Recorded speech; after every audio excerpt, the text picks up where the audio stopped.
Dearest listeners, Book babes and book bros. welcome to Book Babble. I'm Rachel, And I'm Tanya, and we're the Witlet Women, your hosts for the day. and today we have Lana B Knight in our hot seat for the rapid fire AMA questions. Would you like to introduce yourself quickly for us? Yes, my name is Lana B. Knight. I am a fantasy indie author living in Canada. Legend of Zelda and Game of Thrones are huge sources of inspiration for my fantasy debut, Starheart, that follows along a woman who I thought I would be when I grew up. I love storytelling, and I'm so incredibly honored to be here today. Thank you so much for having me. Well, we are honored and happy to have you on. So I'm going to go ahead and put 5 minutes on the clock. Are you ready to babble? Oh, I sure am. I love talking. All right, and go. Okay. Could you describe the world in which Starheart is set? Yes, so Starheart is a blend of Game of Thrones and Legend of Zelda. And like I said in my intro, they're huge sources of inspiration. Basically, you're just dropped down into this world with no information because my main character has no memory of the past 14 years of her life. And it's in the blurb, so it's not a spoiler. So you know as much as the main character does, and you learn basically the world along with her. It's amazing. Oh my gosh. I just got even more excited to read it. Um, so keeping with this theme, what tropes are in Starheart and which were your favorites to write? All right, so we have morally gray female character. We have Shadow Daddy, of course. We have we well, what is it? So Legend of Zelda and Game of Thrones inspo. We have a toucher and you die moment, but he doesn't have to say it for the message to get across. It's like all in the eyes. We have masks. We have medieval sort of paint of medieval fantasy sort of overview. We have disability representation, which was incredibly important to me. We have ethnic representation. We have ADHD main character. And my favorite to write probably was The Mask. I'll be honest. God, I'm It's just like not a swooning. yeah. I Swooning love It's you're for like, the if I literally a trope. wasn't convinced trope. before, I am now. I'm just gonna melt into a puddle right now. I'm so I excited. love that. What inspired you to write and who influenced your writing? So I was inspired to write when I was playing video games like Legend of Zelda. It was my first true introduction to fantasy. While Harry Potter and Chronicles of Narnia, they've always been quite solidified in my childhood. I really immersed myself in sort of the being a part of storytelling with Legend of Zelda because when you're playing a video game, you become the main character. You are Link, essentially, right?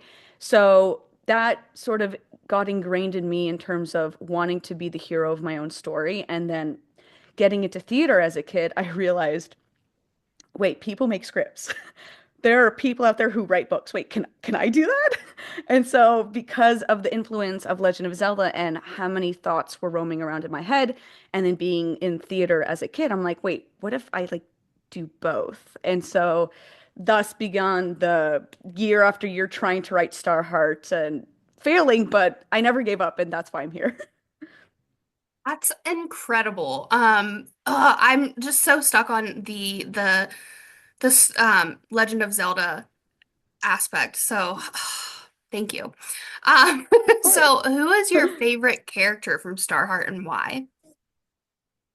So I can't tell you because it's a little bit of a secret.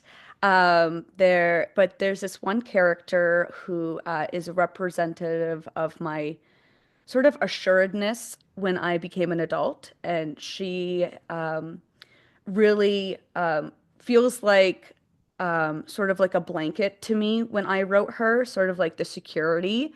And so I'm so excited to have everyone meet this character. I want to say so much more, but I want people to to like really absorb her for herself and basically get their own impression. But essentially, it's a character that represents my confidence as an adult. We're gonna have to revisit this once your book comes out so I can know for sure if I know I'm if we're thinking about the same character. Yes, I would love that. So one of the questions that we got a lot about your book in particular was what kind of diversity and representation can we look forward to in Starheart? Right. So I think it was important to me to have disability representation. Living in Canada, it's a melting pot of different kinds of peoples, ethnicities, and disabilities. So I wanted my story to kind of have a realistic take on my world here because Starheart is parallel to the things that happen in the real world. So we have the main character who is ADHD. We have we have people who are amputees. We have blindness. We have what's it called? Down syndrome. We have what else? Oh, goodness. I wish I had a list. But basically, all of these, they're just realistic parts of. Oh, oops. No, you're keep going. It's just like this weird sound that pops up that I interrupts you. I'm Sorry. Go ahead. It's all good. It's basic, and so that's the on the top of my head. I can remember the disability representation. In terms of ethnic, we have anywhere from Middle Eastern features. We have Black people. It's just like everywhere. Basically, what Canada looks like, it's what Starheart looks like, and that's was incredibly important to me.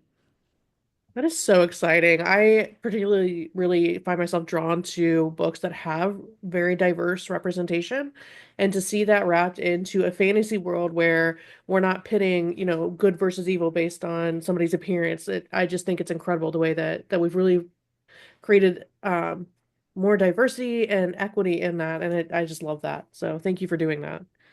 Of course, yeah, it's just realistic in my opinion. Well, we are out of time for the 5 minute AMA, but you all can, our listeners and viewers can watch and listen to the full episode on our YouTube and Spotify. So we're gonna keep chatting. Um, so tell us a little bit about Starheart. Tell us about your journey writing it and like give us some insight if you can. So Starheart started when I was like around 8, 9 years old. It's basically around the time where I realized, oh, I'm gonna stop being a kid at some point, and this sucks.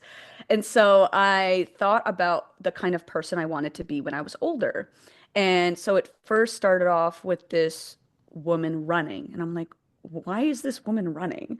And so she was running through the forest. She had long blonde hair. She had this white dress. And it was covered in mud. I don't know what she was running from, but that's the start of the idea that I had for Starheart. And it just sort of like all of these like pop culture references and media references started building on top of one another. So as the years go by, that was sort of what I was dreaming about before I went to bed. And that was like my movie because I need entertainment when I'm going to sleep. I'm so sorry. It's either that or TikTok. I don't know what to tell you. Um, and so I started off with her running and then it became more and more with the Hunger Games, with Game of Thrones. Game of Thrones was a huge inspiration into the trajectory of where the story was taking because it was brutal and real life is brutal. And I thought, well, it's a story that's based on what I think is going to happen to me in my real life.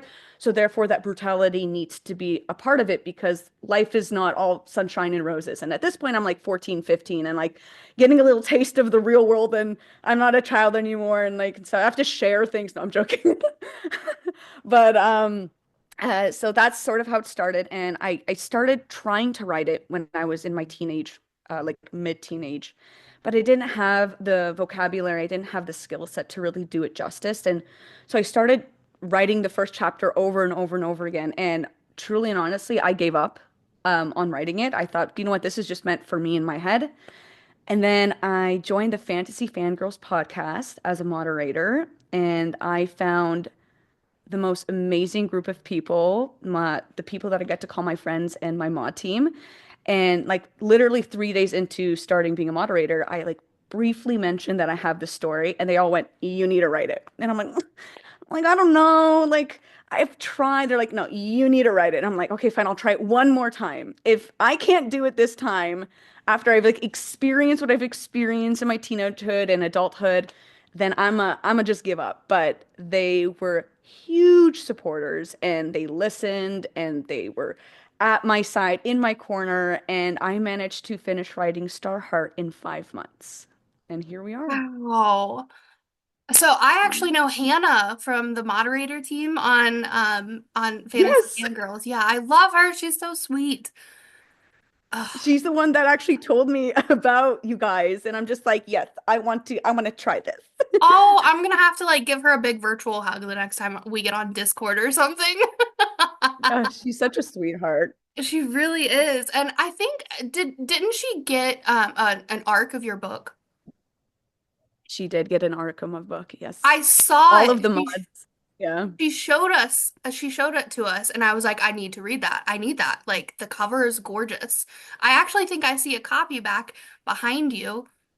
Yes, you do. Oh, look at that. I've Yeah. been reading that the whole time. I'm like, oh, okay, so where can we find this book and when is it going to be released? Because this is, I'm fighting at the year. Yeah.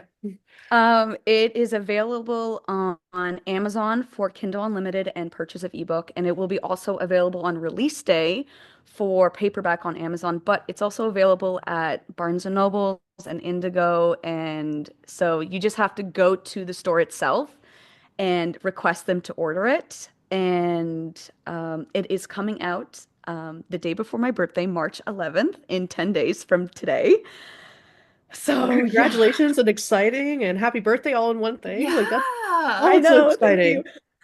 Thank My you. gosh, I'm so pumped to read this. Thank you. I'm running on release day. Like, catch me, I'll do it. I'm gonna run out really fast. I love that. Thank you so much. You're so sweet. Of course. Well, we're getting close to time. Is there anything else that you wanted to include or talk to your readers and listeners about? Yeah, just thank you for cheering me on, for the people who have been in my corner since day one, for the people who are just joining me now. It's an honor to be able to give my baby to you guys because once it's out into the world, it's no longer mine. Um, so I hope you enjoy the journey that I've been on since I was 8 years old. Feel free to yell at me in the comments if I upset you. I've already been yelled at a few times, but in the best kind of way. Yeah, I really truly hope that you enjoy the story that I put out and yeah, enjoy the ride. Yeah, we will all take very good care of your first baby, your firstborn. So, Yes, my first book. and we can't wait to, get our hands on it. I'm so excited. Oh, I'm so excited for you. This is so amazing. But Yeah. yeah, so thank you for coming on today and for telling us about this book and really riling me up because, all of that is everything I love. So this is exciting and we're only gonna have to wait 10 more days. So this is so cool. Yeah. Yeah. Only Awesome. 10 days, but 10 days could be quite long. It's gonna be the longest 10 days of my life. All right. Well, thank you, Lana. We really appreciate you coming on, and you'll be the first to hear from me once I finish reading your book. Awesome. I can't wait. Thank you so much for having me.